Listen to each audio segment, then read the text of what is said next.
걷는 묵상 오늘의 말씀은 창세기 23장 1절부터 4절 말씀입니다. 사라가 127세를 살았으니 이것이 곧 사라가 누린 햇수라.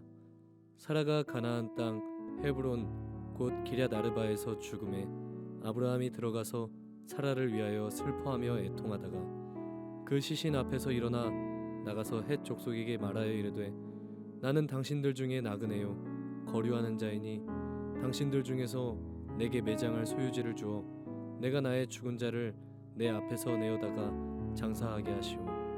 아멘.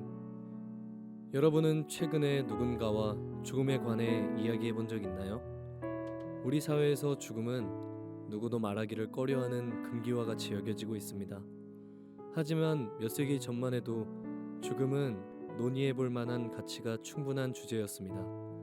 1616년 청교도 윌리엄 퍼킨스는 잘 죽는 법에 관한 논문을 발표하기도 했습니다. 그리고 한동안은 죽음에 관하여 극단적인 방법으로 논의하기도 했습니다. 예를 들면 빅토리아 왕조 시대에 고귀한 격언을 읊조리며 죽은 아이들에 관해 쓴 책의 내용은 마치 공공연히 타인의 죽음에 대하여 말하는 것이 큰 무리가 되지 않는 것으로 여겨지던 때도 있었습니다. 오늘날에는 죽음에 대해서 대부분 피하거나 조용히 지나가려는 모습이 많은 것 같습니다. 많은 사람들이 그러하듯 죽음이 다가오면 우리는 정작 그것을 맞이할 준비가 되어 있지 않는 것 같죠. 오늘 아브라함의 사랑하는 아내 사라가 죽음을 맞이하게 되었습니다. 창세기 22장은 비껴간 죽음에 대하여 말하고 있지만 창세기 23장은 죽음을 받아들이는 것에 대해 말하고 있습니다.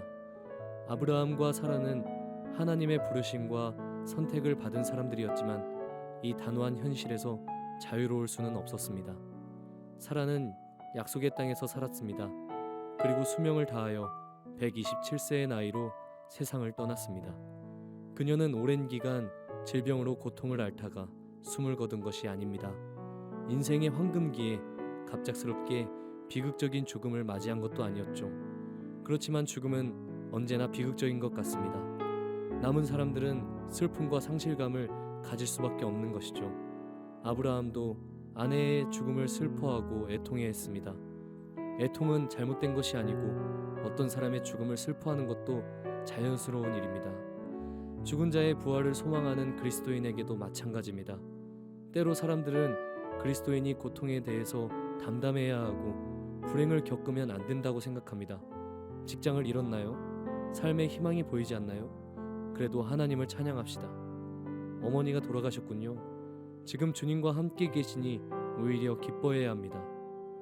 그들이 보기에 우리는 어떤 슬픔도 느껴서는 안 될 것처럼 보입니다. 참된 그리스도인은 울지 않는다는 말이 불문율처럼 자리 잡고 있는 것 같습니다.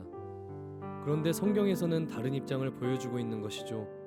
예수님은 마리아와 마르다가 그들의 오라비 나사로의 죽음으로 슬퍼하는 모습을 보시고 심령의 통분이 여기면서 민망히 여기셨습니다.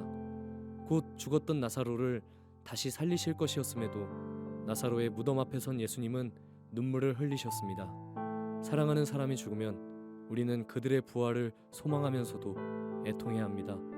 죽음으로 인한 이별이 가져다주는 상실감은 물론 일시적인 것이라고 하여도 그 상실감은 분명히 마주해야 하는 현실입니다.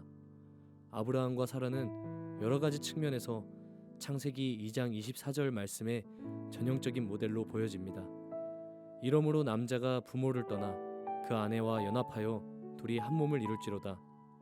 실제 아브라함과 사라의 결혼은 성경에서 찾아볼 수 있는 최초의 경건한 결혼이었습니다.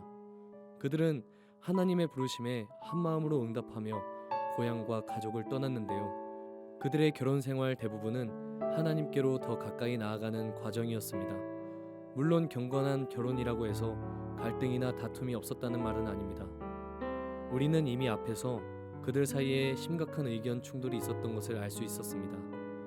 때로 그들은 서로를 힘들게 하고 넘어지기도 했어요. 사라는 하갈을 첩으로 맞이하길 아브라함에게 요구하면서 아브라함이 시험을 당하게 했고요. 아브라함이 사라가 자기 아내라는 사실을 감추려 했을 때 반대의 상황이 벌어졌습니다. 그 둘은 완전하지 못했습니다. 하지만 그 둘은 한 몸이었습니다. 그랬기에 아브라함은 사라가 곁을 떠났을 때 슬퍼하며 애통했던 것입니다. 일어나지 않기를 바라지만 맞이할 수밖에 없는 현실을 마주할 때 우리는 어렵고 힘든 마음으로 서게 됩니다. 오늘도 우리는 이 땅에서 모든 것을 다 가질 수 없는 나그네요 거류하는 자와 같이 살아가고 있음을 하나님 앞에서 믿음으로 고백하며 살아가길 소망합니다. 여러분의 생각에 사랑하는 사람이 죽었을 때 그리스도인의 슬픔과 그리스도인이 아닌 사람의 슬픔은 어떤 차이가 있는 것 같나요? 오늘도 함께 기도하며 이것을 묵상하는 시간 가지시길 바랍니다.